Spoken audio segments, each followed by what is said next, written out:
വിശുദ്ധ ലൂക്കോസ് എഴുതിയ സുവിശേഷം 1-ാം അധ്യായം 38-ാമത്തെ വാക്യം. മറിയ ഗബ്രിയേൽ ദൂതനോട് ഉത്തരം പറയുന്നത് ഇങ്ങനെയാണ്: ഇതാ ഞാൻ കർത്താവിന്റെ ദാസി, നിന്റെ വാക്കുപോലെ എനിക്ക് ഭവിക്കട്ടെ. അതിന്റെ ആദ്യ ഭാഗം മാത്രം, ഇതാ ഞാൻ കർത്താവിന്റെ ദാസി. മറിയ പ്രഖ്യാപിക്കുകയാണ്, ദൈവമാണ് എന്റെ കർത്താവ്, എന്നിൽ കർത്തൃത്വം നടത്തേണ്ടത് ദൈവമാണ്. മറിയയുടെ പ്രഖ്യാപനമാണിത്.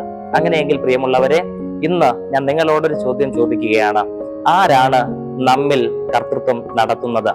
നമ്മുടെ കുടുംബത്തിൽ കർത്തൃത്വം നടത്തുന്നത്, നമ്മുടെ സഭയിൽ കർത്തൃത്വം നടത്തുന്നത്? വ്യക്തമായ ഒരു ഉത്തരം കണ്ടെത്തിയേ തീരൂ. ആരുടെ അധീനതയിലാണ്, ആരുടെ നിയന്ത്രണത്തിലാണ് നമ്മുടെ ജീവിതങ്ങൾ നയിക്കപ്പെട്ടുകൊണ്ടിരിക്കുന്നത്? വ്യക്തമായി ലേഖനത്തിൽ നമുക്ക് പഠിക്കുവാൻ കഴിയുന്നുണ്ട്, സകല ലോകവും ദുഷ്ടന്റെ അധീനതയിൽ കിടക്കുന്നു. പ്രിയമുള്ളവരെ, സകല ലോകവും ദുഷ്ടന്റെ അധീനതയിൽ കിടക്കുന്നത് കൊണ്ട് തന്നെ ജഡമോഹങ്ങൾക്കും ഈ ലോകപരമായ പല തിന്മകൾക്കും പ്രലോഭനങ്ങൾക്കും അടിമപ്പെട്ട് പൈശാചികതയുടെ നിയന്ത്രണത്തിലാണ് പലപ്പോഴും നമ്മുടെ ജീവിതങ്ങൾ നയിക്കപ്പെടുക. അതല്ല നമ്മുടെ ജീവിതത്തിൽ ദൈവം ആഗ്രഹിക്കുന്നത്. കർത്താവായ ദൈവം നമ്മുടെ ജീവിതത്തിന്റെ കർത്തൃത്വം ഏറ്റെടുത്താൽ, നമ്മുടെ കുടുംബത്തിന്റെ കർത്തൃത്വം ഏറ്റെടുത്താൽ, നമ്മുടെ സഭയുടെ കർത്തൃത്വം ഏറ്റെടുത്താൽ ദൈവഹിതം അവിടെ വെളിപ്പെടും. അതിനാണ് നാം പ്രാധാന്യം നൽകേണ്ടത്.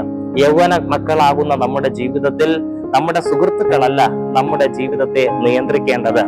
നമ്മുടെ പാഠശാലകളിൽ നമ്മുടെ കൂട്ടുകാരല്ല നമ്മെ നിയന്ത്രിക്കേണ്ടത്. നമ്മുടെ ഈ ലോകത്തിലെ മറ്റ് ഇതര പ്രവർത്തന മേഖലകളിൽ നമ്മുടെ സുഹൃത്ത് വലയങ്ങളോ ഈ ലോകത്തിലെ മറ്റ് അനുഭവങ്ങളോ അല്ല നമ്മെ നിയന്ത്രിക്കേണ്ടത്.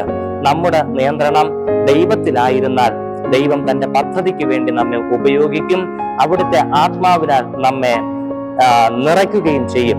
വചനം വ്യക്തമായി പഴയ നിയമം പഠിക്കുമ്പോൾ നമുക്ക് മനസ്സിലാക്കുവാൻ സാധിക്കുന്ന ഒരു കാര്യമുണ്ട്. മോശയും അബ്രഹാമും എല്ലാം സർവശക്തനായ ദൈവത്തെ അഭിസംബോധന ചെയ്യുന്നത് കർത്താവേ എന്ന വിളിയോടുകൂടെയാണ്.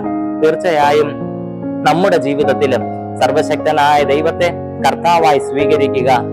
ഒന്നുമല്ലായ്മയുടെ അനുഭവങ്ങളിൽ നിന്ന് അതിന്റെ അപ്പുറത്തേക്ക് ദൈവകൃപയോടുകൂടെ എല്ലാമായി കർത്താവായി തമ്പുരാൻ ഇറങ്ങി വരുമ്പോൾ ഈ ലോകത്ത് നമുക്ക് കർത്താവിന് വേണ്ടി ശോഭിക്കുവാനായിട്ട് സാധിക്കും. അതിന് ദൈവം സഹായിക്കട്ടെ.